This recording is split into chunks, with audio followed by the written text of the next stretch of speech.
மீன் இல்லாதப்போ வாழைக்காய் வச்சு எப்படி ஒரு சைவ மீன் செய்கிறோமோ அதே மாதிரி தாங்க இந்த மாங்காய் வச்சு ஒரு மீன் வறுவல் டேஸ்ட்டுக்கு ஒரு வறுவல் செய்ய போகிறோம். அதுக்கு முன்னாடி என்னோடய வீடியோவை வந்து ஸ்கிப் பண்ணாமல் பாருங்கள், லைக் பண்ணிட்டு பாருங்கள், சப்ஸ்கிரைப் பண்ணிட்டு பாருங்கள். ஒரு ஒட்டு மாங்காய் எடுத்துகிட்டு இருக்கேங்க. அந்த ஒட்டு மாங்காவை கழுவி சூப்பராக எடுத்துகிட்டு வந்துட்டேன்.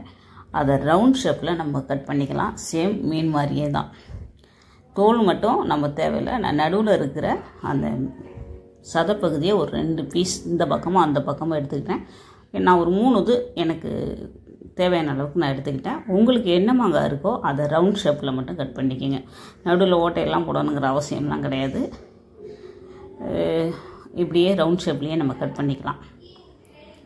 அந்த தோலை மட்டும் மேல் தோலை மட்டும் கட் பண்ண தூரமாக வச்சுட்டு நடுவில் இருக்கிற அந்த மாங்காய் ரவுண்ட் ஷேப்பில் இருக்கிறத ஒரு 3 இது எடுத்துக்கிட்டேன்.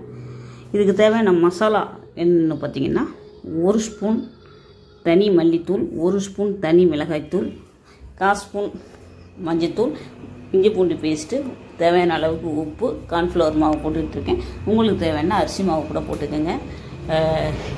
நல்லெண்ணெயோ இல்லை சமையலுக்கு நீங்கள் என்ன யூஸ் பண்ணுறீங்களோ அந்த எண்ணெயை ஊற்றிட்டு இதை எல்லாத்தையும் பேஸ்ட் மாதிரி ஆக்கிக்கலாம்.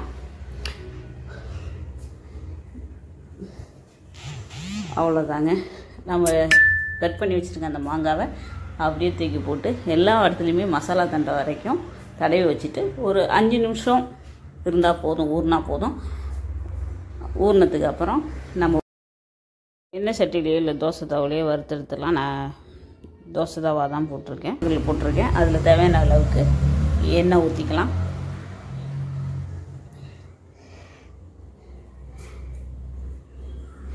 எண்ணெய் காஞ்சதுக்கப்புறம் நான் மாங்காய் கட் பண்ணி ஊற வச்சுருக்கோம் இல்லைங்களா, மசாலாலாம் தடவி அதை அப்படியே எடுத்து நம்மளுக்கு தகுந்த மாதிரி அடிக்கிடுவோம். பார்க்குறப்பே எச்சு ஊறுதுங்க. கண்டிப்பாக மாங்காய் சீசன். இப்போ நீங்கள் தயிர் சாதம், சாம்பார் சாதத்துக்கு வந்து நம்ம உருளைக்கிழங்கு வாழைக்காய் வறுக்கிறதுக்கு பதில் இல்லை மீன் சாப்பிட்றதுக்கு பதில் இந்த மாங்காய் வறுத்தோம்னா சூப்பராக இருக்கும். நீங்கள் சைஸ் கூட சின்னதாக போட்டுக்கோங்க. நான் வீடியோக்காக பெருசாக போட்டிருக்கேன்.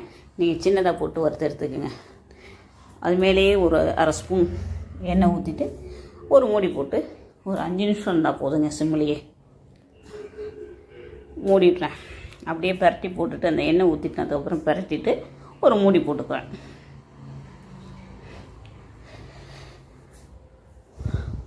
அவ்வளோதாங்க.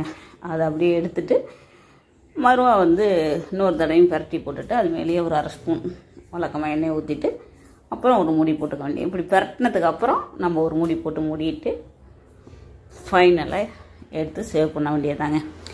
தயிர் சாதத்துக்கு நீங்கள் சொல்லி அடிச்சுக்கவே வேண்டாம். ஸ்கூலுக்கோ காலேஜுக்கோ பசங்க போனாங்க இதை கண்டிப்பாக செஞ்சு கொடுத்துப்படுங்க.